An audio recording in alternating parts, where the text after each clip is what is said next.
I'm Sean from High Order, as the shop that I run with a couple awesome friends.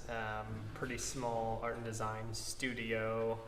In a lot of ways, I suppose from an internal perspective, it feels like we just got here through being lucky and just doing a lot of work. So we're finally getting to a point where it feels like everything is really moving as a business, and we have a good portfolio of projects, and kind of just wanted to talk about some of those, and at the same time, talk about how we, I guess maybe in a little more detail, how we got here. That wasn't totally a thing that I understood until the recent years, and so kind of the accessibility of the idea in starting a design studio or doing this for profession. Again, it took a really long time to figure that out. So it's something we just wanted to share a bit about. Hopefully, again, make that feel more accessible to younger designers, understand that this is a totally viable profession that you can sort of just, wander your way through as long as you kind of have that drive to just make and experiment. So I'm going to talk a little bit about that with the winging it concept. Which is fun, and that's kind of a big key. I think fun resonates through the work. You can kind of see that in different shops, and I think that's kind of what makes for some good design. So maybe just kind of walking through a couple of our projects. We have some stuff up on the screen. Our website's fairly old.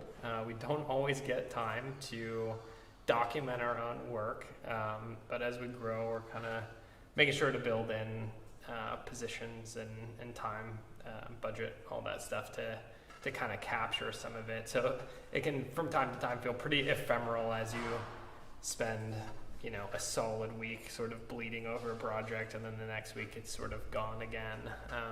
But here's a few that we've done in the past that we actually did get some photos on. So let's see, we're kind of just cycling through the homepage. I mean, this one for Adidas is almost a little bit more of what we're getting into lately, which is props for film and video,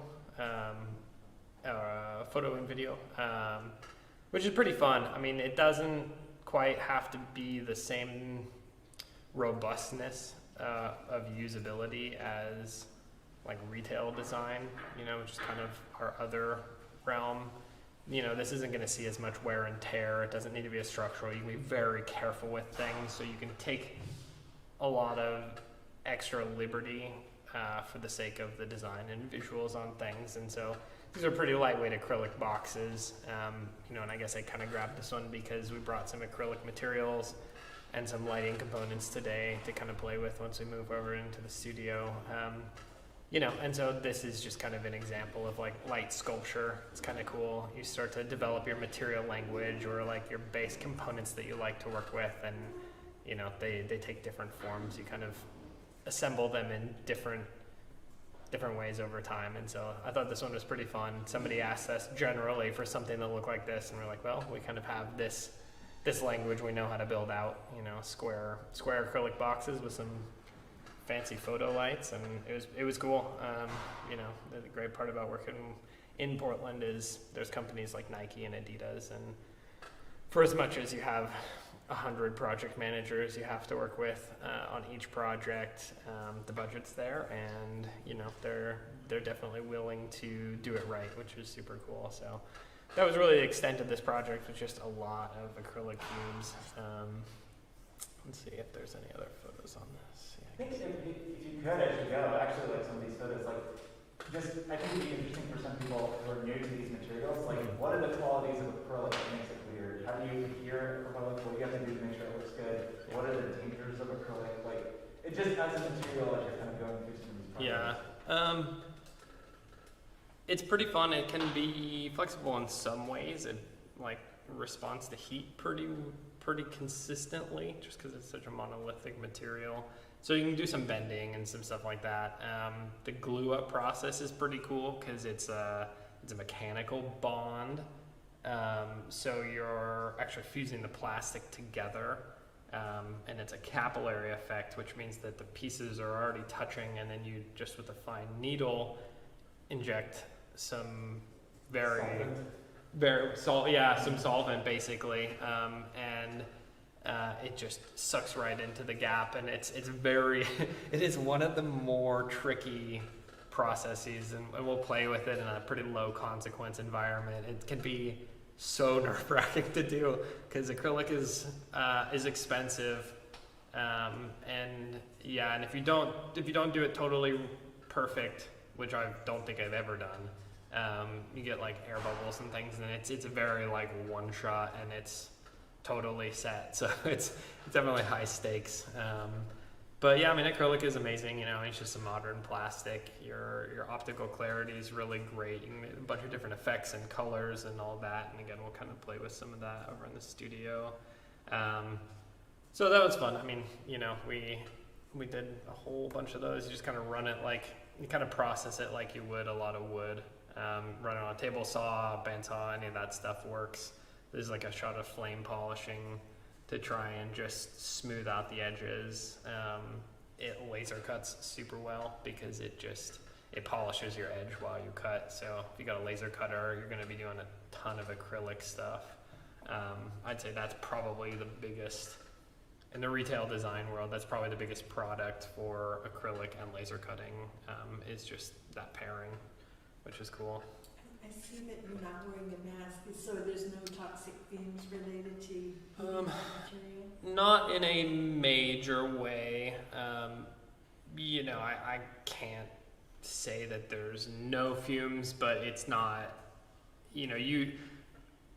with a laser cutter, you really want to make sure your venting is right, so you want to have a pretty high flow on your vent, and then there are definitely some plastics that look like acrylic, so you want to make sure you know what you're cutting, that don't cut clean. They actually will just burn, and they put off a lot of pretty caustic gases.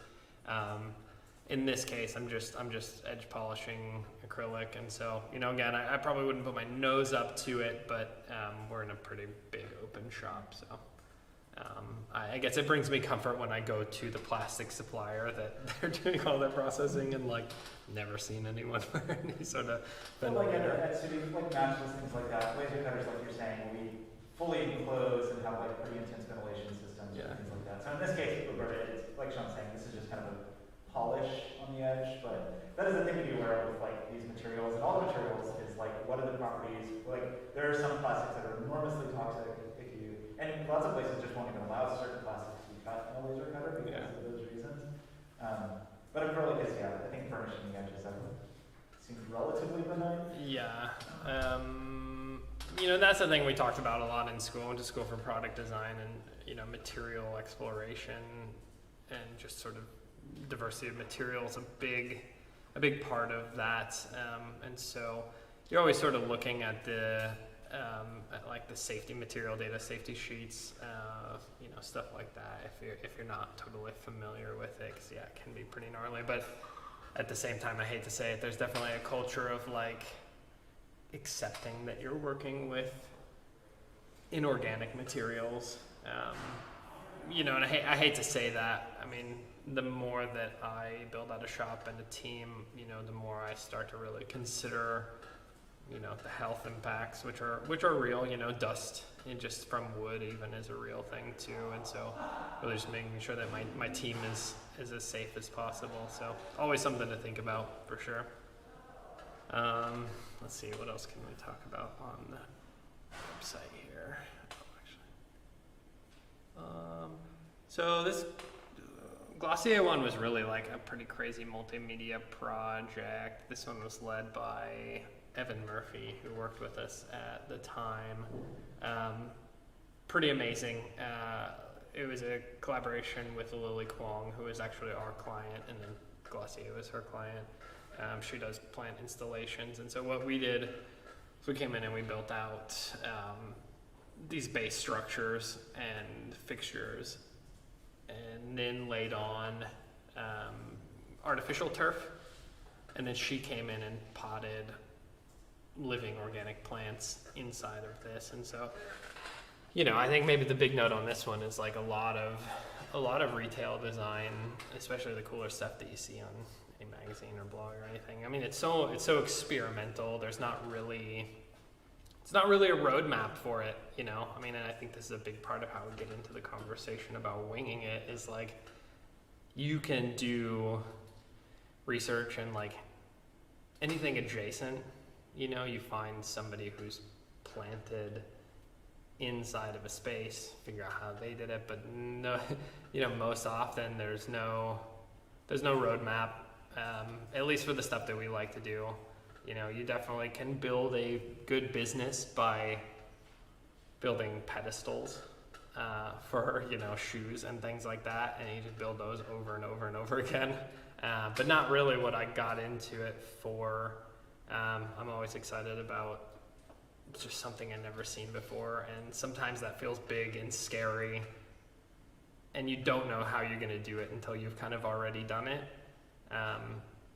You know, and it's a trust exercise, and I think, you know, when we take the opportunity to kind of play here and wing it, we start to build confidence in ourselves as designers to just kind of understand that, like, you'll be able to find a solution. You know, it's probably not going to look like what you think it's going to look like, but there's some magic to that too. You know, you're often surprised by how it turns out, and I think that's different than having a very clear plan.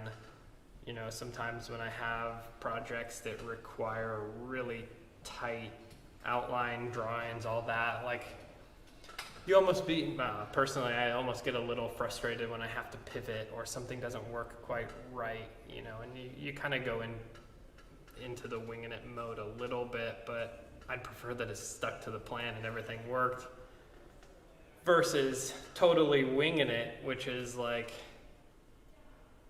you're just always gonna, it feels like a little bit of magic, you know. I mean, by the end, it's again, it's just something you just couldn't have visualized, and so it's sort of a way to break yourself out of your own box, learn new skills, come up with new solutions, play with new materials, you know. I mean, it's not for the faint of heart. It can be pretty nerve-wracking at times. Like, stress is a real thing, you know, but I don't know. I think it's kind of worth it. I wouldn't be certain how I would have learned any of these skills otherwise. I mean, go to a very expensive school, maybe it's part of it, but yeah, otherwise, I mean, this is just probably the biggest component to our learning process these days is really just wandering into things and then getting stuck and having to dig your way out. So But you can talk about that a little bit, because I think that's interesting, because you did study in this realm, at least to some degree, with studying product design, and so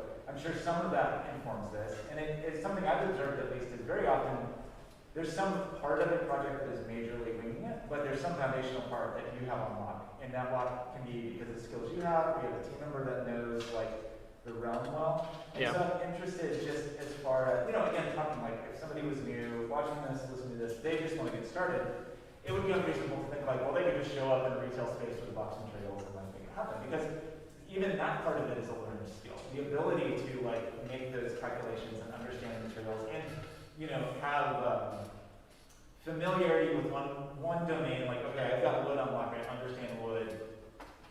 Plastic's kind of like that. I think I've got the acrylic on the tables. You know, those kinds of things. So I'm interested to hear, like, one, like, what with your own learning, like with your own educational background, do you feel like that was worth it and do you feel like that was useful? And then as you know, with your continued personal education in this, do you feel like it's mostly just come from a little bit like sink or swim of like, I'm going to take a thing on and I'm going to learn it? Like, or do you think there's something in the middle that's a little bit more like, okay, 90% of this is locked down, I've got a 10% space to play, or how does that? I mean, it's hard to quantify that, but you know, yeah. I mean, there's a couple questions in there. Maybe I could pin down, which is like, school was really fun. I mean, I probably pushed myself too hard. Pretty classic, you know. But I don't know. Was it worth it? Sure. I mean, why not? I don't know. I don't know if I have it. It skewed my sense of I don't know, the value of money in a way that kind of broke me. So I don't really know if it was worth the debt that I took on. But as like a personal growth thing, I don't know. I mean, yeah, it was a pretty great period, and it taught me a lot about how to do the work in a way. You know, I mean, I don't know if that was really the practical lessons I was being taught, but I mean, I really did learn a lot about how to like structure a project, you know, how to work through a project. So that was pretty big for me. And yeah, I mean, you know, you're talking about like, if you're starting out, like how much of a project can you really come into and just wing it on? You know, it is definitely scalable. I've caught myself out once or twice before really wanting to deliver something that I maybe didn't know enough about. So, you know, I mean, that's definitely a risk too. I got myself here almost entirely by just liking to help people out with things. Somebody would ask me to help them with a thing, and it's not that I have a hard time saying no, it's just that I want to say yes. I want to help people with whatever they're trying to do. You know, and there have been times where I've talked about architectural level projects, and there's just too much in there to like, more than I knew how to do, you know. I mean, I'm sure there are plenty of other people who have that skill set who could just run through it, you know, and that kind of, I got stuck. So I guess, you know, it's just a judgment call a little bit about like what feels too scary. Well, in that realm, you alluded to it on the previous project. So on this project, so the previous project, humans never touched, right? That was specifically for like a shoot. Yeah. The Adidas project. I'm assuming this was a relatively temporary thing. Like, what was the duration of this? I think this was up for like 6 months. Okay. Yeah. So humans, it had to be durable for 6 months. But you also work in scales where there's going to be stuff like, well, this has to work for quote unquote forever, for like the life of the space. And so that's another interesting thing I was hoping we could talk about a little bit, is because that's a huge range of like considerations for any of the things that you need. Like you're saying before on Adidas, if you're making something that's for a video shoot, it's implicitly temporary. Implicitly, it only has to be as durable as it needs to be for the shoot. And then you also need these fixtures that are like forever, quote unquote, fixtures. And then you have these things in the middle that might be 3 days or 3 weeks or 3 months and all this. And it seems like there's a different thinking has to go into that. So I was curious, like, when you approach these projects that have these different kind of like requirements of like even just fundamentally durability, Yeah. of wear and all this, how do you approach those things when thinking about materials and when thinking about like just the process of designing something? Yeah, I mean, it's always based on like past experience, what we've kind of played with before. I mean, you can kind of just sense the durability versus fragility of any real material. And thinking about, I guess, user interaction, user experience is pretty big. You know, I mean, Scott even and I have talked about this a lot, just with his work, the Children's Museum, just thinking like about the upper limits of like somebody really like jumping on a thing. I don't really have to go that far too often. I think when you make a pretty high design space, people tiptoe around it, you know, to a varying degree. I mean, I think a Nike store in the mall gets a little more abuse than the Glossier pop-up, for sure. I mean, the people who came into this space were, you know, kind of in awe of it. I mean, just as we were. I mean, Lily's work is surreal on a pretty insane level. And, you know, I think people, I don't know if I want to even call it a respect. I mean, I think they just tread lightly. So we didn't have to worry too much about it. I mean, it was a pretty robust structure. This is all a skeleton, like wood skeleton. Can you talk about that, like the actual fabrication? Yeah, I'm trying to see if, I guess we just got finished shots here. So we really did, there was like a topographical tool that created CAD cross sections, and it was all slot fit. So you just had these like rib structures basically that created the elevation. And then we came in over the top and just stapled down chicken wire and then laid over an adhesive like faux moss material. And once that was in place, we could start cutting holes in it to drop in potted pots, for the potted plants, and that was kind of the whole series of steps. And for that structure, that was all CNC? Yeah, all CNC'd, and it was just plywood, I assume? super, cheap 3/4 inch, shop birch. I don't even know if it was that nice. I mean, it was pretty low grade, sand ply or something like that, just because you won't see it. But I mean, even then, it's always a tempting thing to want to over deliver as far as budget. Be like, I can save the client $1,000 if I just get them 1/2 inch ply. A lot of times they just don't know that though, like unless you tell them. But also, like, unless they ask, big lesson, unless they ask, like, I just have stopped trying to be a hero in that area, because let's just make it 3/4 inch, and then there's just, it's probably overkill, but like you're never going to stay up at night worrying about whether it's going to hold together, which happens. Like, I mean, there are times where clients go, hey, what can we do? And I'm getting better and better at kind of stating it as a matter of fact. People respect that a little bit more versus overextending yourself and trying to offer crazy solutions about how to, save a couple $100. Like, it tends to create a little more problems than it's worth. So, in this case, they had the money, and we just went overkill with it, and it didn't really take a whole lot more time. I mean, that's kind of the beauty of like material selections, is it can be a little more expensive, but it wouldn't have saved us any time to make it less durable. So we just went for it. And that's, definitely a good lesson to learn. And then one more question on this one. This one you actually worked with another artist. And so, like, what was that like? And then I guess the other part of this that was so fascinating to me, up for 6 months, like, is someone watering and tending these plants? Yeah, Glossier spent a lot of money on this, because they did have a caretaker who was like on staff at the pop-up, who was just there to maintain these plants. And Lily's work is pretty high concept, and she doesn't ever really do anything. You're never going to catch her doing some small project for a small amount. Like, it's always high end, high budget, and so they were prepared for that. And yeah. I mean, that's probably part of, I'm sure that's part of the draw for them, is this like totally kind of excess bespoke experience by this artist, like, is almost a independent of the beautiful space. It's like this narrative they could have, this sort of luxury kind of story that they have.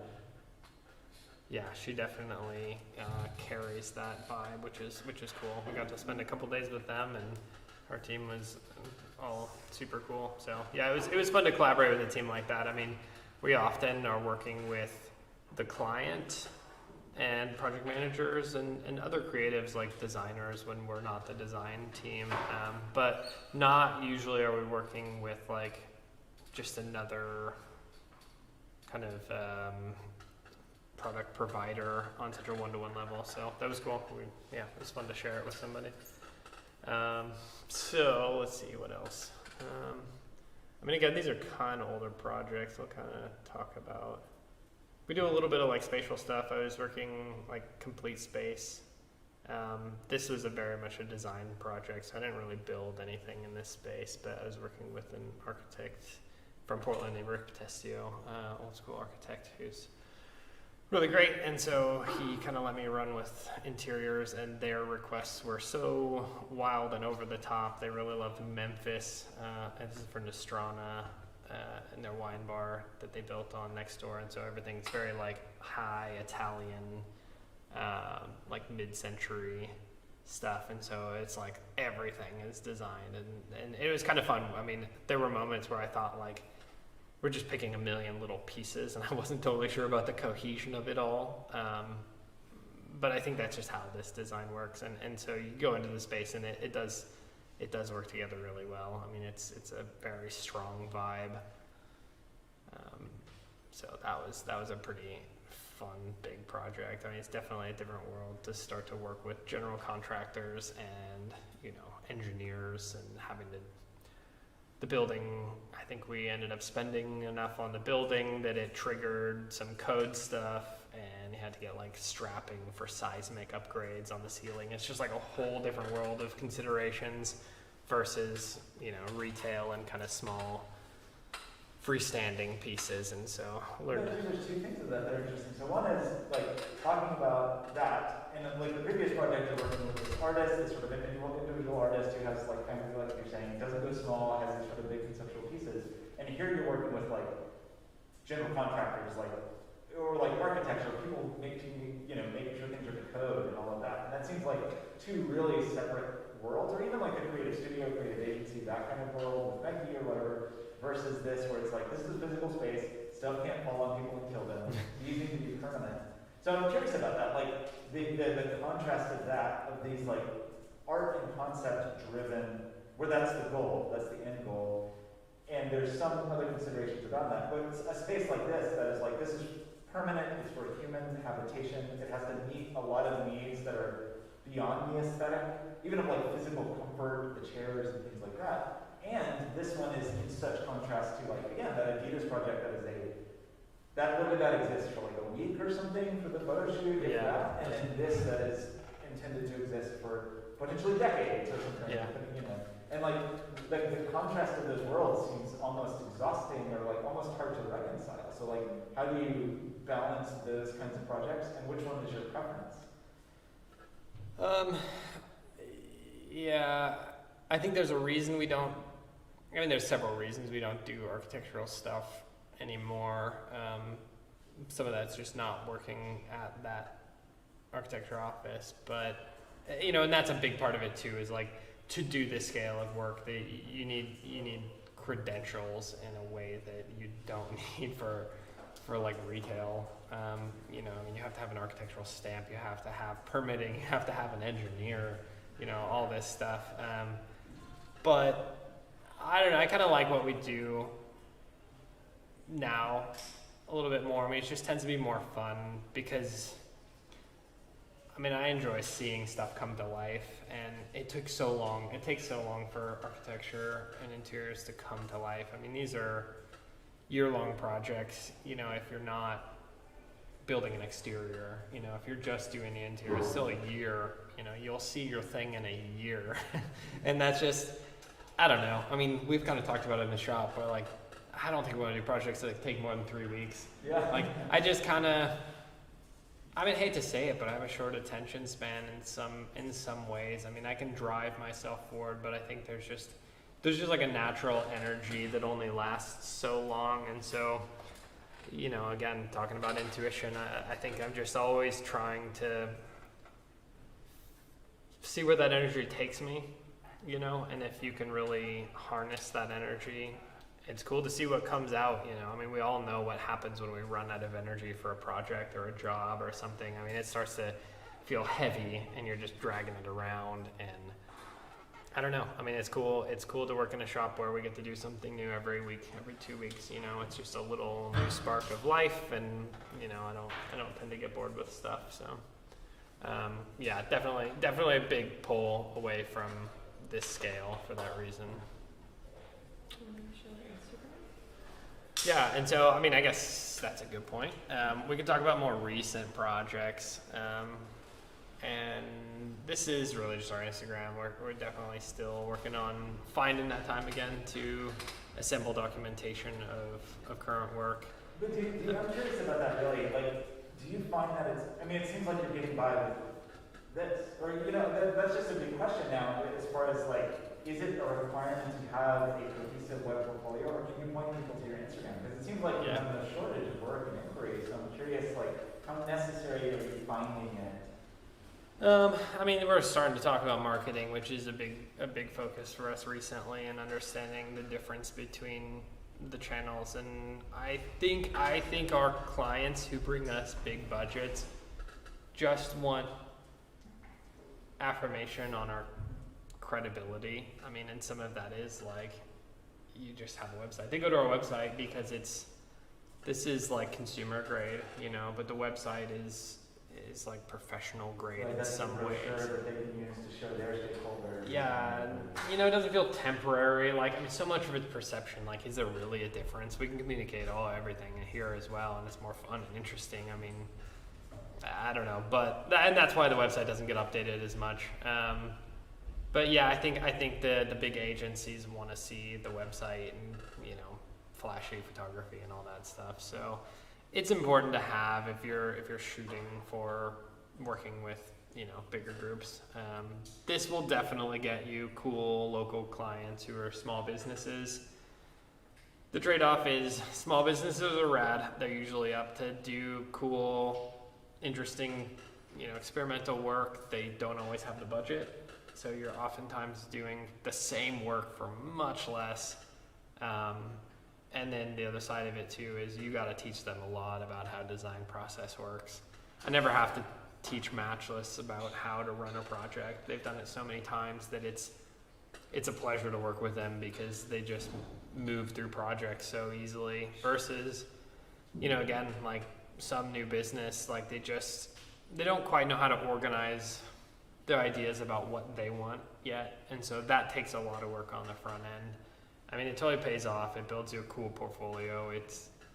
I always would recommend making sure you save a certain percentage of your time for those clients, not only for your own work, but it's just cool to, like, you know, build community like that. Those businesses will often become big businesses. Not all of them make it, but some of them do, you know, and they'll come back to you, and it's a great way to, you know, stay connected. You can find, you know, I don't know how much time I have outside of work, but, you know, we get to do some stuff I would consider, you know, philanthropic at times because we pick clients who we really believe in what they're doing. So it's a way to be, you know, it's a way to be charitable too. I mean, it can look like a dumb mural, but you can be, you know, really giving somebody something that they didn't know was possible. You know, it's marketing, it's bringing them business. So pretty powerful tool, I think. So before we started the stream, I just mentioned some of the things that Highlander does, but maybe it would be good to just outline that because I don't know if we've been totally exposed on the stream because you do murals and screen printing and vinyl and custom pictures and all those things. Yeah. And so I thought it would be cool if you're up for it to just like, one, just talk about those things and what they mean a little bit. Like, what are all the things you do?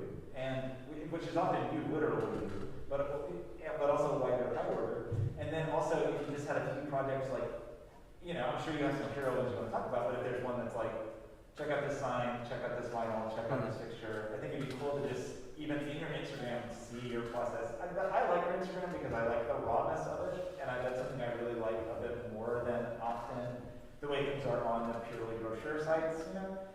And it's a little more, you know, makes you more like a human, or a set of humans that are making something versus just a logo or something like that. And so I understand the purpose of the other part of it, but I think that's what I was excited to have you talk about, is like these things that you're sharing, because there's a reason you wanted to put this on Instagram, there's a reason you wanted to share it, and so yeah, if you just want to like go through a few projects, that'd be awesome. Yeah, we definitely have a diverse range, you know, and some of that came from just not having enough work when I started. I mean, I started taking on projects for friends while I was working at different random places, architecture office, you know, or even further back working at a shoe store. And to the point, you know, I couldn't do both. And that's when I kind of made the leap. But it's always been a scramble for enough work, you know, and I think it'll always be that way. Every time I feel like we have too much work, we get to bring on a new, you know, awesome work friend counterpart, and then suddenly we go, oh no, God, we need more work.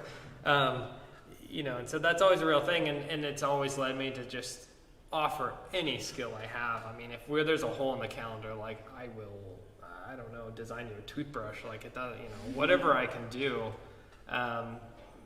And it has really made specializing and sort of making our offerings clear. It's made that kind of difficult at times. But it also makes us kind of a unique studio. I think people often ask us, like, so what do you guys do? Or certain clients are like, oh, those vinyl people. And then they suddenly start to learn that there's like all these other offerings. We have to teach our clients a lot about that, and we're working on it. But again, I mean, a short attention span. I love different mediums. Like, I can only paint so many murals before my wrist like literally locks up. And so, I mean, kind of looking through some stuff on here. You know, the first one, this was actually our old studio that we had over on Belmont. And the building was condemned. It was a really cool punk studio where we built a bunch of stuff we really shouldn't have inside. And then we were triggered by code and never had to move out. But this place was really awesome, got a grant and redid the building, and they're a ceramics studio called Radius, and so it was really funny to go back in. They didn't know that we were one of the tenants previously, and so we got to hear them complain a whole bunch about how it was previously built, how they had to tear it all down. So it was funny to be part of another life cycle of this building. So this is Casey and Tanner installing this vase sculpture up on the roof, and we actually do a fair amount of install, which is cool. I mean, it's a very technical thing, but a lot of times it's just in and out, and you know, it's all about like the hardware and materials we've learned about, and you know, it's not, there are variables, but a lot of times we can just again go get in and out, and it's technical enough that, you know, kind of we're respected and people just sort of go with what we offer as far as the approach, and there's not too many questions, not too many back and forth. So we're always doing a decent amount of install for that reason between our bigger projects. The building was painted by Alex Proba, who now lives here in Portland. She's amazing, got a very unique style. So we, you know, it's funny, as muralists, we didn't come in to do any of the mural. We just did that install. I don't think they knew we did murals again. They just thought we were installers. So it's kind of funny to make a connection in that way. This is very cute. I'm not going to go through all of these in order, but this is a little, we do like heat press and vinyl stuff. So a lot of vinyl is just like signs on windows. It's definitely a more affordable version of sign painting. So you just have a vinyl cutter. You know, again, it's like a pretty good profit margin on something. It's comes from our sign background. And again, it's just it's something we can offer when somebody sees the price tag on a hand-painted sign and sort of balks a little bit. We can do a pretty quick vinyl version. So this is actually for Google. They just wanted like 2 sweaters with these little dogs on it, some special project, and so we kind of jumped on that. But I don't know, it's weird. Like, how do you make a call on that? Like that versus screen printing, for example. Like for that particular job, what was yeah, it's a volume thing. Heat press, you know, doesn't have quite the nice finish in hand. It's called hand, and printing is like, it doesn't feel quite as nice because it's a plastic material being laminated. But with screen printing, there's a lot of setup. You know, the way you make screen printing affordable is by doing 1,000 pieces or whatever. You know, though you give them price breaks along the way. It would be, since we only did 2 sweaters, you know, and it's 4 different colors, like that would have been, you know, $300 per sweater or something like that. So we just did it out of this instead, and yeah, so it's just more affordable. I mean, it just, yeah, less time too. I didn't want to spend all that time on the screens. I'm sure they would have paid for it, but this is an ice cream shop across town. That was super fun. We were crazy enough when they asked us if we could print and install wallpaper for them. We were like, we want to hand paint the whole thing. So we were in there for a week. I gave them a good deal on it. My hand pretty much fell off at the end. But, you know, again, it's just like another thing to just say we did it. Super cool. One of my favorites. Yeah, so for a process like this, did you do the design as well? Or was this... We didn't do the design. The design was handed to us from an agency. You know, and I kind of like that too. I mean, for as much as I like doing the design end of things, it's where I get hung up the most. There's no such thing as perfect in design. You'll never get there. As where, like, I think with craft and production, I can kind of go like, this is almost manufactured perfect. I can tell you what a straight line is, but with a design and concept, and I mean, it's like saying there's like a perfect story you could write, you know, I get hung up on that, and so I end up taking too much time. I'm definitely not the most efficient designer, you know, but again, though I think I can be an effective designer, it's definitely doesn't make the money in the same way because of how much time I end up spending on it. So It is nice when an agency presents you with something, and I mean, if I had drawn this already on an iPad and then vectorized it or something, I might not be as excited to paint it. So it's cool when you get to paint someone else's work too. So something on this one too, I think is interesting because you can kind of see the process going from right to left as far as like the refinement, because it looks like over on the right they're pretty well realized. There's the white like comic lines, the gutters, and then as you move towards the left, the colors are just blocked in. Yeah. Can you talk a little bit about what's your process in this? Is it like project and trace and then paint like piece by piece? Because it looks like it was done a little bit in passes, not like you did one cell at a time. It was. I think we did all the color blocking. Process is always a thing you kind of have to build a plan around. I'd say that's one good thing to not wing entirely.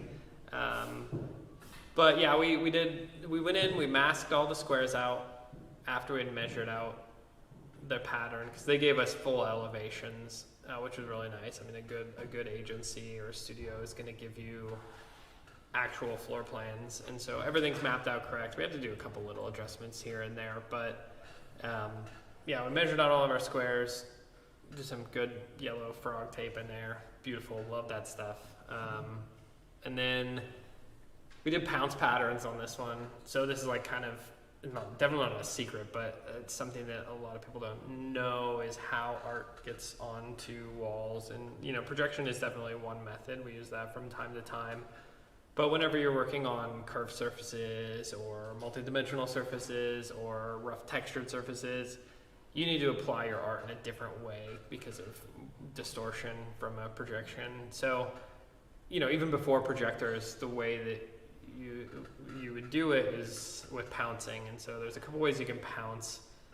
There's a way that everybody can pounce, really, which is you can go to like a craft store or like a sewing store, and you get a little pouncing wheel. It's often used for sewing, just like a little handheld tool, and it punches little holes. So it's a little wheel with little spikes on it, and you roll it and it punches holes in your material. And so you can draw something out, you roll your wheel around, you punch all the holes in it. So now you have a paper pattern that you can kind of bend around any surface. And then take chalk dust, like a chalk pad, and you can tap it on there, and it'll pass the chalk through those holes and then create a kind of a rough outline of your design on the wall. We have a more specific sign painter's tool, just called an electro pounce. So this one's actually pretty cool too. You lay a big piece of paper that has your artwork on it onto a steel sheet, and then you have a pouncing wand is what it's called. And that'll just send an electric current, and it zaps, like you can, dial it up or down as far as the speed goes. And it just arcs a current through the wand into the steel sheet and burns a hole. And so the nice part about that is it's faster, but it also burns an open hole versus punching a hole. And if you punch a hole, you kind of have a hanging chad, which we all know is a big problem. And that kind of blocks some of the chalk dust. So you get a really clean hole and like better transfer of your design with the pounce wand. So they're pretty hard to find nowadays. I don't know how many people are really actually making them, and a lot of shops still use them, but they're also a tool that just like never really dies. So I think ours is from the 70s or something like that. Tanner found it somewhere. So that's how we get our art onto the wall. And then from there, it's really just, it truly is just a hand painted process from that point. I don't know if there's words to describe how you learn how to sign paint. It really is just heavy repetition. It's all about loading your brush correctly. It's about getting the right paints and the right formulas for your paint and having a smooth hand. So it's... I'm really interested in that, because there's so many, like, for a given client, a given space, one end of the spectrum, I guess, you tell me, so one end of the spectrum might be like printed vinyl or something, the graphics are already on, and you just stick that on the wall, and that would have made this space take like a couple days, maybe, and then, but you hand painted all of these, which made it take more like weeks, right? Yeah. So what's the, like, what's the motivation there, and what is like, you know, even in terms of just like, what's the price difference? What's the cost difference of that? Like, what do you know, where's the trade-off points on that? I mean, print graphics aren't cheap. We don't have a large format printer, let alone one that could lay onto like a poly wipeable wallpaper material. And so we've outsourced it before. Actually, for the other side, awesome restaurant on the other side that also is owned by this company. We did some of this wallpaper in their hallway, and I mean, you know, it's like $400 by light for like a 4x10 roll, you know, and then you're just doing that all the way down the hall. So I mean, we probably spent $8,000 on the material, you know, and I don't know. I mean, nobody's gonna stop in the hallway and be like, "Dang, look at this!" Like, you know, I mean, you can walk, and that impression is not always there. Not everybody walks through this space and is like, "Is that hand painted?" Like, it's a vibe, and that's what most people feel. But some people, especially people who spend more time in the space, start to get closer to it and start to read the fine detail. And it does read. I mean, you can tell it's hand painted, and that, whether you know what it takes to hand paint something, how it's done, how long it took, it's still, I don't know, it feels real, you know? I mean, that's a big part of our work, is like, you can, again, whether you know how it's done or not, you can see the hand in things. And I mean, I hate to say it's a dumb trick, but it kind of is. Like, people are in awe of seeing that things were made by a human. Yeah, and I mean, that was slightly like a devil's advocate kind of question, because you know that which one I would pick. But I guess the bigger question to me, and maybe this is like the underneath question, and so it actually maybe you surprised me a bit. I would normally assume that, unfortunately, like many, especially if it's like a studio or something like that, with like, you know, bottom line as the motivation, if there was a big, if it was like, oh, we could do vinyl, it costs half as much as the hand paint. And in this case, but maybe in this case, the price difference isn't that huge. Like, is it like 35%, I think, difference. We were more. I also gave them a good deal. Not like orders of magnitude more expensive. But the thing that did change, actually, I guess, is the schedule too. Is the thing like the times. Yeah, which is usually a big thing with build projects. I mean, anything that you're working. I mean, really anything. I hate to say it, but is there's always a schedule, and that schedule, maybe more than anything, is going to dictate what you can do. I mean, I don't know if I'm doing a cabinet project right now where it's residential, and the guy's kind of like, yeah, whatever. And like, I'm gonna say that may be the only time that like I've had a client, you know, be really relaxed about, you know, this place just has to open, it has to make money, you know, it has to be open by a certain date. Everyone else is chasing that date too. There's only a few people who can really push back on that, and it's like electrician, plumber, you know, it's permits. Like, everyone else is gonna get pushed super hard to meet those dates, but for some reason there's a few people who just that plumber's gonna show up and be like, it's gonna be next Tuesday, and you can't say anything. So I don't know how they do it. Another thing too in this, I guess, is like the contrast there, and this is another thing that, you know, I think we talk about those things, we have opinions about, but like another thing is like the sort of nature of the like partner that a studio could hire. Because for example, if they just say they did do this as graphics, and it was just applied graphics, like I would imagine, and maybe I'm wrong about this, but that it would be easier to just find somebody that's going to print it and find somebody who's going to stick it up. My perception would be way easier to find those people than people that even can do the hand sign painting. And that seems like something, you know, have you found that as like a special niche for you, like that you have the skill set, or do you feel like, is that more common than I think it is, of like the skill set of like just the people that are just kind of like you were talking about a little earlier, like install is a skill, that's a set of skills, but like it's not the same skill as like hand painting. Yeah. It's like a different skill set. Yeah. And so just like what's the harder thing to source? What's the harder thing? How do I answer that? A lot of times the client doesn't clearly know how to get something done, and you just tell them how you do it, and they don't really shop that around too much. I mean, you might, If it's a really common product, they might, you know, do triple bid, like have two other companies that you're priced against.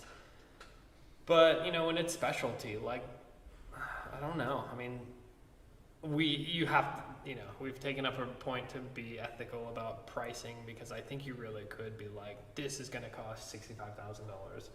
And a lot of people won't be able to afford that. Some people might be able to afford that. That's not really good pricing, because you're kind of going to mess up the industry a little bit by going overboard with your pricing.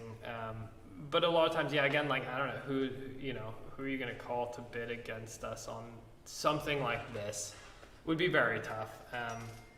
So yeah, I mean, I don't exactly know how to answer that, but I think I see what you mean. usually the client just trusts you. you. Also be part of it that like the people that are coming to you are coming to you for a reason, because you are specialty or maybe more. And maybe Yeah. you know, Sid, you can verify one thing, not just from that we can take about to. Yep. You're still getting okay. That's okay. Cool. So maybe, I mean, it would be cool if you wouldn't mind. Maybe just I would be interested to see something that is more like wood, or like, you know, that kind of application, that kind of craft. If you have something you want to share. So yeah, residential. This is my friend Matt and Mao's house. We've done some commercial projects for them. They run a really awesome studio called That Year. They're super rad, and we just kind of vibed on similar styles. So yeah, again, we'd done commercial stuff for them, and they just wanted something for their house that was unique. And of course, I was like, yeah, of course I could do that. You know, I mean, have I ever built this thing? Not really. This is definitely large scale as far as cabinetry goes for us, but built all this floor platform. They're all like kind of lifting panels with storage underneath, full bookshelf. There's a little desk in the back, you know, risers. I mean, definitely top to bottom in this room. It's like the whole room. You know, so that's another version of winging it. I hate to say it. I mean, some people are going to have like the tightest plans on this, but I find by building a really tight plan around something that's technical, you're just going to have to change it because you're going to run into stuff. And so it's usually just me working practically like one step at a time. So that's kind of a fun, unique type of work. A lot of labor goes into something like that versus paint or other projects. So what else do we have in here? Kind of just go through things. I mean, lettering is such a huge part of signage, and so understanding letter forms and all the cool little tricks. Here's one that we did. We wrote sparrow like 100 times in this hallway. But little tricks like, you know, you don't have to square your edges because you can just drop down tape. Even though these are hand painted, you know, pounced and hand painted, we didn't mask these technically, but you know, you can just do little things that'll save you time. That one was actually really fun. By the end, you really know your letter forms and you're just cruising, and there's like nothing more fun than just really having a flow with your brush. Your paint is like so perfectly mixed, just moving. We did. You alluded to this before, and I mean, it's something with this, but there's like a real physicality to this work that may not be obvious from the photos. Is like, and you talked about like your wrist being dead from doing painting. I've definitely seen you half dead from like any number of projects because of the physicality required. Yeah. Even aside from all the stress of the project and all that as well. But it also is something that, you know, that seems important to you. So to like have your hands on it and move your body and use that. And I'm curious, like, what are your thoughts on that versus, again, just being somebody that sits in front of the computer, makes the plans, and then they go to a printer or something, and then somebody else applies them. Like, I mean, it kind of going into it, you know, I mean, it is super personal. I mean, you know, I was a kid who just wanted to prove myself. I mean, we were talking a lot about how we all got here lately. You know, and mine was just trying to like show that I could do this and trying to like test it out and push my level of quality. And so, yeah, I mean, I put myself on the line in some pretty big ways, and I don't know if I'll be able to keep that up forever. But I mean, the other side of it too is like there's a version you can do where it's just sort of easy casual. You know, you're kind of gonna draw a different client. You're probably not gonna find clients. Well, how do I say it? Your clients will mirror your integrity, I think. And if you are somebody who just gives it everything. I mean, you'll see that in return most often. I mean, it's not always the case, but also if you're a phone book company, you know, you're not accountable in the same way. Somebody's going to call you and just order a thing. You can burn them and it doesn't matter because, you know, they don't know your friends, they don't know your community, they don't know, you know, it's easy to have low integrity in those spaces. And so, you know, I can't say I went into it with all this intention, but now looking back on it, I mean, it's definitely what's brought us such good clients is that, you know, they're part of our network. They are our friends. They're friends of friends, you know, and it also means that I don't let them down, which sometimes drives me absolutely insane. It means that I'm at the shop until 4 a.m. 5 nights in a row, you know, and I don't love that part, but I'm just not gonna let them down because they don't let me down either. And so I don't know, I wouldn't do it any differently. I mean, I think I've worked in places where it's just turn and burn, you know, and it feels soulless, and I get, you know, again, my stream of energy runs out really quickly for projects I don't care about. So do you have any photos on your Instagram of the Lexus pieces? Oh, you know what? I mean, I can probably pull some stuff up. I'm only asking, maybe you have another example, but I was just trying to think of like what, knowing you and all the time I've known you, like what are the times when you hit like maximum winging it? Rock bottom. Oh, maximum winging it. Yeah, maximum winging it, of sort of like where you're just like, okay, this is a whole new thing, new process. Yeah. That project comes to mind just because you're like, there's 3D printing, there's casting and mold making, there's cement, like, and I'm sure you have other examples, but I'm just interested in like, yeah, where do you think you reached peak winging it? This is for that year, Matt and Mao, who I showed you the cabinets of their interior. This is just a render. I like doing vector elevations. It's not very technical. It doesn't really give you a whole lot of information other than visual, but just like Illustrator for some reason. I don't think I have an actual photo. It looks pretty dead on to this, but they needed for an event. They needed like a little vendor booth, and so they referenced yatais, which are like a Japanese food cart style thing. I mean, we call them food cart, but they predate food carts here in the U.S. and they're just, you know, little stalls on the side of the streets. And the cool thing about them is like you don't just walk up and walk away, or there's not tables elsewhere. They have environments built into them. You sit around them, like the person making the food like passes it over the counter. Like, it's such a cool interaction. I love small spaces. They asked me if I could build something, not really having ultra high expectations, and I had like a weekend to do it. So I think this is the most I gave them. I mean, this is the most I gave myself. There was no plans, there was no call outs on anything. I was like, I'm just gonna try and make this. I don't think I really did a whole lot of dimensioning on it at all. I mean, I just started. Is there a later version of it? I think I might have a version of my own photos. I'll scroll through here and see if I can find. But on their Instagram on that year. You think it's on their Instagram? They're linked right there. Yeah, maybe just click their. We'll see if I can find something in I here. think they have pics from Wyden. Oh, there's a photo from Wyden. We're kind of tucked back right there, and not a super clear Click photo. it, because I think there's more. Oh, you think so? Oh, yeah, you're right. Yeah, you This can space kinda was really see- cool.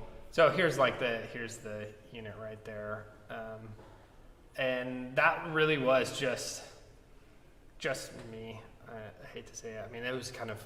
I think Tanner was working with me at the time, but you know, there was no other way to get it done, and I loved the project so much, so I thought it was worth it. You know, I mean, So that's, like, what are the things? So you did that as vector drawings. So there's like, and you said you didn't even really do measurements. You just kind of like started there's moving. like all of the woodworking, the cutting, all the joinery, all the painting, the hand lettering. Is that like what all? The lettering is heat press on fabric, and so I think the one thing that I didn't run off myself was the sewing on the edges of these flags. Tita, who was working with us at the time, sewed those up.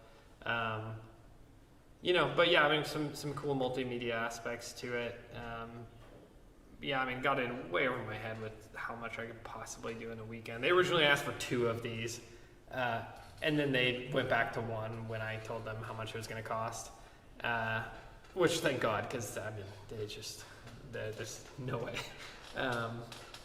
But yeah, I mean, it's still one of my favorite projects to date. It's just such a cool, unusual thing to build, at least. And this was a kind of a temporary pop-up? Yeah, but they've Was that reused it. used for food? Like it was, Yeah, they still use it, and I mean, I think maybe one thing that's not totally clear from here is like, it's big enough that you have to think about how these things are going to be moved, disassembled, built in space. Sometimes you just make them permanent, but I kind of built it to, you really have to think about how you're going to assemble it. Like, we ran into this project just the other day where we were installing this for a client who I won't say, but they didn't think about how the thing was actually going to be built. I mean, the assembly is there, but like, how are 4 or 5 people going to lift this thing into place? And you have to really have some consideration for that. And so this was the one that I worked on, and some of that comes from just building it myself. Like, how am I going to prop up 2 posts and drop in a side panel and anchor it all at the same time?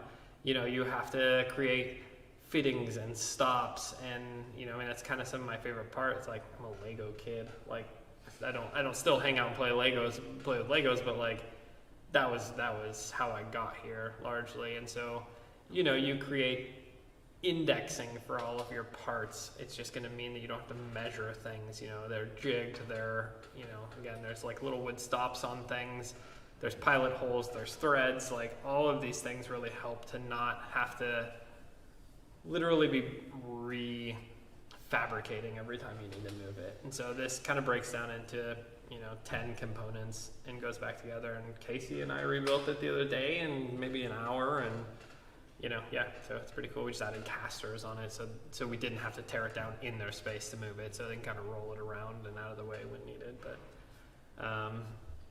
yeah, I mean, tiny spaces are really fun. So that was a rad project.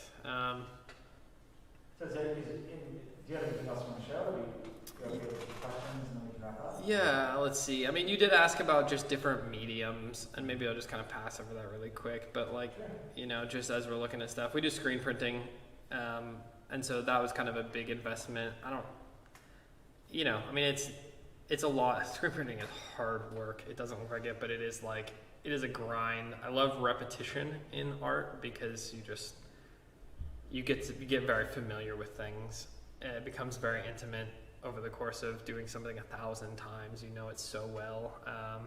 But this one in particular is really hard. I mean, screen printers who are on manual presses like this tend to have joint problems after a decade or 2 of doing this, and so it's why a lot of shops now are all auto press. I don't know if a lot of people know that, but if you order a print from a shop on a garment, most time it's just on a big machine, and it doesn't mean that the quality's better. A lot of times the quality's not as good because there's not somebody keeping an eye on it the whole time. I'm curious because you talk about hand a lot and like the final craft, and I just don't know. Like, is that something you feel like is expressed in a screen print? Like, do you, versus like like a mechanically done screen print? Like, Yeah. I mean, you can see the weight of the push on it. Like, I mean, you can set up an auto press to run really clean, but there's just certain variables. Like, not every shirt's going to be loaded the same every time,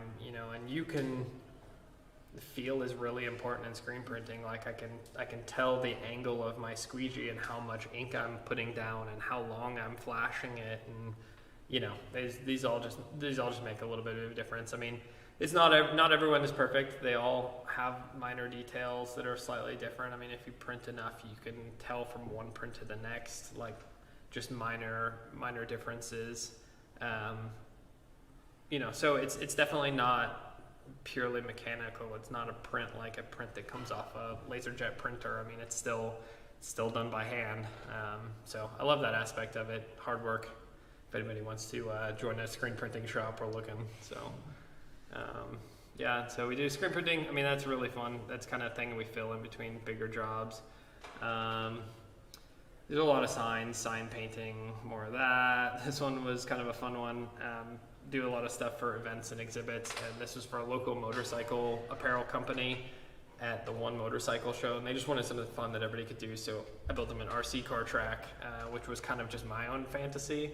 But it turned out super cool. I mean, it's just, borrowing from all of my background design in racing and, toy cars and just everything. And so this was super fun, and I think people responded to it pretty well.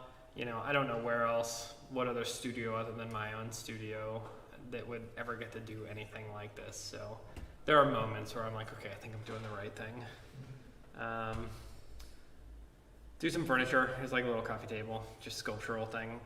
That wasn't totally complete. Made some different detail changes on that, but big signs, random stuff. Our own space is a fun place to experiment, so we had to create a set of stairs that would move so we could get to our dust collector. It's like weird stuff like, I don't know, is this gonna work? Like, I probably wouldn't build this for a client because, again, is it gonna work? But it's cool to have in our space. Now I know it does work. Build you a set of stairs. So just sculptures, murals, signs, things. That's probably getting down to it, but Well, as you scroll through this, I think, I have a closing thought that I want to see what you think, and then we can open up, and I'm sure some other people have some questions. But like in observing your work and talking to you so much over years about work, I feel like there's a cost to winging it, and there's a benefit to winging it. There's like this cost-benefit analysis often. And I feel like you and I both kind of do this thing where I think we always wanted, I sense, this is definitely true for me, and I sense it is for you as well. It's like, well, I never want to do the same thing twice. And ideally, if there's some aspect of the project that no one's ever done before that you have to figure out, which kind of like you were saying earlier, almost requires on-the-fly thinking and problem solving, because especially if it's some weird one-off creative thing that no one's ever done before, it's a requirement. And so I feel like even looking at your work, not just the variety of media and variety of mechanical manufacturing techniques and all those kinds of things, but also your ability to do those things in pretty broadly different style contexts. And realms that I wouldn't even necessarily consider, if I think of Sean's aesthetic, you do plenty of work that isn't your aesthetic, other than it's tasteful and it's tastefully done in the realm that it's in, but it's vastly different. Like that first Adidas, the first two projects are just night and day, just in their tone and their feel and their mood, and you operate in both of those spaces. So I'm sure there's a winging it even in I've never done this creative kind of, this domain, this floral installation domain, or whatever it is. And it's been really interesting to watch you do that, and I think that's part of being able to do all of these different things means implicitly that you are having part of it's always experimental. Yeah. And that's just a requirement. And if you weren't winging it, you'd have 30 projects that look exactly the same. Yeah. That is, so to me, that's a benefit. And that is a real measurable benefit you can see in your work.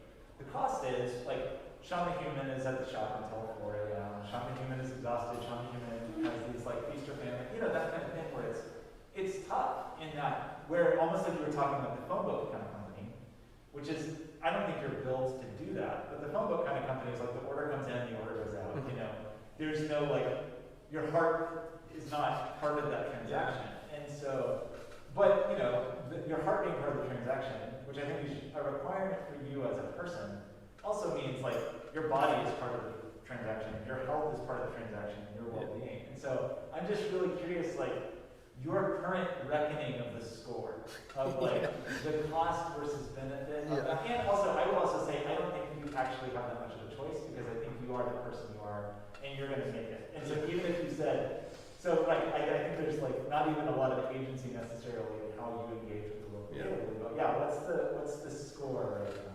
Well, I mean, I'm definitely owed a little bit, but building a business kind of clarified that. I think, it was an investment, and I think some people look at the numbers as a now thing, and it's is it really worth staying up overnight for? But I'm building a thing, and I can already see now. It definitely has a few more years of really nurturing, but it's creating a thing that's stable, and it's allowing me to have awesome people to hang out with during the day, and it'll in the future continue to create a return even as I can find ways to maybe spend less time on this particular stream, you know, there will always be something else I'm doing. I mean, we've already talked about, you know, as this thing gets set up and sort of moves on its own, you know, what else we're going to try. We're going to use all of these skills that we've acquired to build whatever the next thing is, a small ice cream shop, whatever. You know, we're definitely looking at getting into more fashion related projects, creating our own products, things like that. And so, you know, I mean, I'm sure I'll see a return on this. Hopefully it'll pay me back for what I really put in. And I mean, I think that's maybe a benefit of really having your own business. Like, it's not a one-to-one of work coming and going out. I mean, I think even if you go work at a big agency, you just grind until you want to cry. I mean, we have project managers on site with us when we do these big installs, and they're putting in just as much work, and they get paid well. I mean, you can make $125,000 as a project manager for an install company, or an agency that's running an install or something like that. You know, I mean, good money, but it's not a long-term investment. So I see a lot of burnout there, and I think what's kept me from being burned out is just seeing the growth in the company, and you know, and that's, again, I mean, it's such an abstract thing. I'm not too woo about stuff, but I definitely feel like there's like a certain organic energy that I'm always just sort of trying to latch on to, and that's one thing that sort of feeds that energy, is just seeing it grow. Keeps me going. So yeah, we'll see. I mean, already it's cool. Like, I don't know, just the fact that like it's paid for a shop that I never thought I would have all the tools. Like, I don't know. I mean, this is a very big brag right here, but like I pretty much have any tool I want, so that's cool. Well, I think that is actually a huge thing to say, because you're having a good time still. And even though it's been hard, and it's been an investment, and I've watched you kind of build this thing from however what it was 7 years ago, was you stressed out at a desk. What was it? Like, I remember something that you were like hand vectorizing something that was like, no human should do this. Yeah, that was, yeah. And, you know, shop in the garage, you saw in the garage of the house, and that's where you do work and all that, to where you are now. It's been pretty, and it's all, you know, like, there's no question that you have worked for it. And so it's been inspiring to see that, and inspiring to see that work. And I maybe talked for so long, so if you have any questions for Sean, also we will be in the other room with Sean for like another hour, intimately making something insane, trying to wing it. And so you can save questions there, or if there's questions you want on the stream for perpetuity, go ahead and ask. How many people are you usually working with in your shop?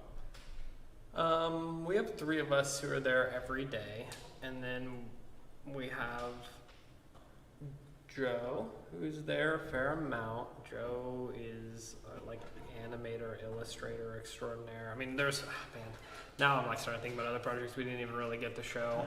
I mean, you know, so it's really fun to work with him, especially now that we're working on like film stuff. Where's my other?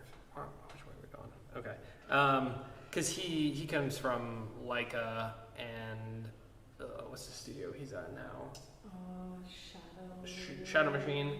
So he just finished Pinocchio, Guillermo del Toro's new movie, and he's an animator and designer and all of that, and he, you know, his eye for quality is like out of control. I don't know anybody else who can do stuff like that, so it's like a privilege to get to work with him. And that's kind of how a lot of our relationships go. Is like I don't think we have a robust enough shop. I don't know if that's the right term, but like, I mean, what it takes to truly employ these people who are coming from these insane projects with these crazy names, like I just couldn't do it. But by hopefully being fun and like having interesting projects, we get to work with them between things. We get to borrow some of that skill set from time to time. I mean, the same thing goes with Scott, who's, you know, comes in, works on stuff with us. Like, you know, I offer him a job once a week, but I mean, you know, we're still building a business that can truly support that. I mean, the day we get there, my mind will be absolutely blown, but that's a big way we get to work with a lot of really awesome people. Like, there's another way to answer that question, but there's like 3 people that are every day, but how many people do work for high order over the course of the year? It seems like you have like, then maybe like a dozen half dozen of people that are bit core, and then a few other people that are coming from periphery, because you scale up and scale down for different jobs and things like that as well. So Yeah. it doesn't, it's like either has like a core like network of people that come in and Yeah, that are maybe like a dozen. ACC over and over again, and so a lot of it seems like based on what the job is or what Yeah. you know. Yeah, and I think, I mean, you know, I'm sure there's plenty of conversations out there about this. It's just like how decentralized work has become, especially as maybe a creative. Like, it's rad that there's more people out there who are just floating, and it means we get to work on different projects with new people all the time. Those new connections always inspire awesome work. I'm glad they're not all stuck at some desk, you know, between projects. So this is one that we did recently. This was just like the most fun thing ever. So we got to build a whole set that's puppets. So Jim Henson was like the reference point, and Joe did all the puppets.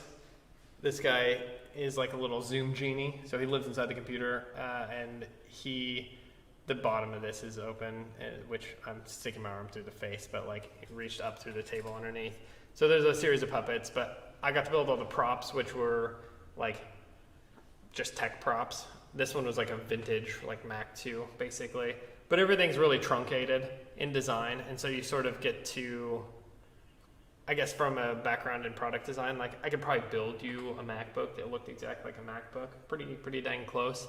So the challenge really was like, how do you make this not just a replica, you know, how you create surrealism when you're able to create realism so accurately, you know, and that's kind of a fun part of playing with modern technology too. Like when you have a vinyl cutter, when you have CADs, when you have all these things, you can make such a perfect object. Like, how do you make that interesting again? And so surrealism is a big thing we're playing with here. And It's so funny, that came up during the talks this morning, the same problem with like computer graphics and photorealism in video games. yeah, And David, who here talking later in the week, where sort of there's a certain point where it's like photoreal is like, that already is real, it already exists. Like where's the creative license there visually versus this where you have a layer of artistic intent and interpretation that is not, yes, because of course you could like sit down with your product design tools and make a fake MacBook that looks just like a MacBook with like whatever, a bunch of Mondo on foam and spray paint or something.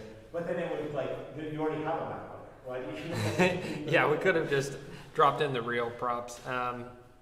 Yeah, I mean, it was definitely another challenge of like how to make something that steps outside of this world. I mean, I think that goes for everything we do, is really like, how are you bending it?